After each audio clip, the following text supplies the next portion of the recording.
Hi friends, this is your pal Scott Garibay, and today we are going to talk about Dungeons and Dragons, and we're going to talk about Aabria Iyengar and one of her recent statements on the official Dungeons and Dragons content channel.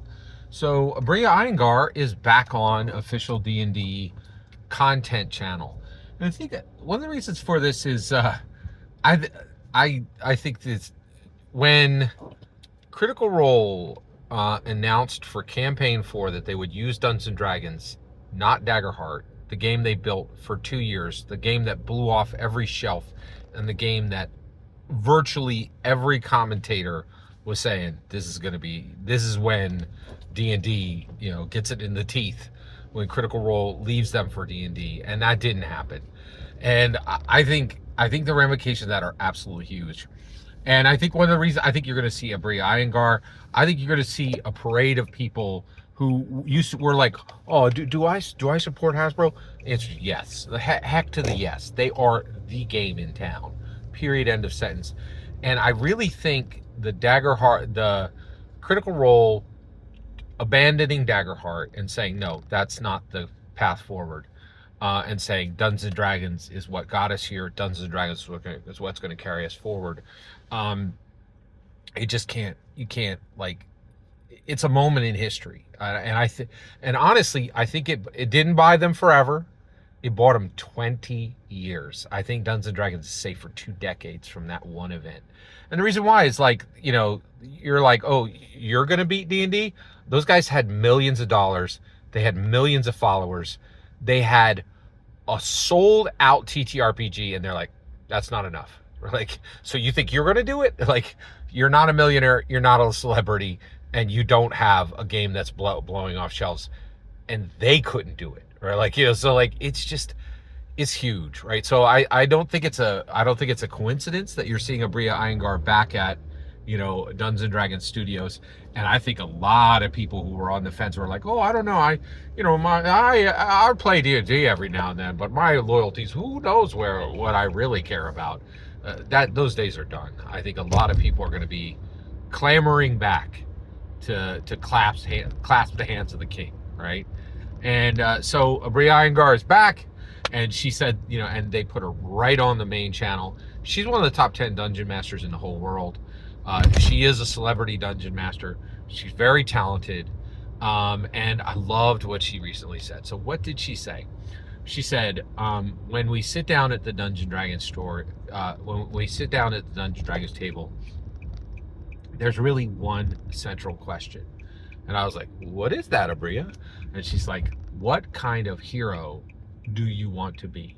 What kind of hero do you want to be? So first of all, I think this is dead on right. There's because it's hard to really determine what Dungeons and Dragons is about, what the main focus is, what are you doing there, what are we doing here, right? And she's saying, that's the question. What kind of hero do you want to be, right? And I think we do ask that at the table, and that unlocks a lot of possibilities. It unlocks specific paths, right? Are you going to be the greatest swordsman? Are you going to carve a new path through arcane magic? Are you going to be the greatest, banner carrier for your deity? Are you going to sink into the shadows and come out with treasures unknown? It's a huge question, right? But what I think is really interesting is it's not what kind of adventure do you want to be. It's not what kind of champion do you want to be. It's not what kind of conqueror do you want to be. And it's certainly not what kind of villain do you want to be. This is the question. What kind of hero do you want to be? And that is grounded in reality for Dungeons and Dragons, very specifically. And one of the reasons why is alignment. Alignment has been in the game for a long time. And we had this brief moment, 1974, Gary Gygax is like, are you good or are you evil or are you in the middle, right? And the question was there on your character sheet, but the smart people were going, wait a second, maybe that question goes beyond the character sheet, And alignment was a really big deal.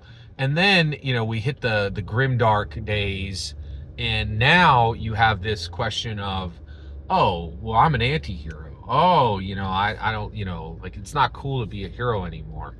And and we just had, and oh, and you heard this like a chorus from every tabletop role playing game. They're like, you don't see any alignment on this character sheet, right? I can do what I want. I'm not bound by your ridiculous, alignment rules, right? But Abria's like, oh, yeah, you are, right? Like, yeah, you could choose anything on the top bracket. You could choose any of the good alignments, and you could choose the neutral alignments. But nobody cares if you want to be a villain. You want that kind of stuff? Go play Call of Duty, right? Like Dungeons and Dragons. What kind of hero do you want to be? And I definitely agree with her that this is a central question, if not the central question. But I would go further, right? And I would say, Gary put on the cover of every dungeon magazine, Mastering the Dungeon and Beyond. That question of what kind of hero are we going to be, that's not just for your character, right? How are you going to help the world? The only question is whether you're going to be helping villages, cities, realms, kingdoms, realms, or universes, right? You need to have an impact on this world. You need to have you need to be a benefit to this world. This is important, and this is key, and it's important. What kind of hero are you going to be? I think it's a great question, and I really think it's fantastic that Aabria Iyengar, called this forward. Every single word you just heard in this video is my humble opinion. Nothing more, nothing less. The important part is when I get to hear your humble opinion, when you get in the comments and send your traffic. Please consider like subscribing and have a fetch millennium.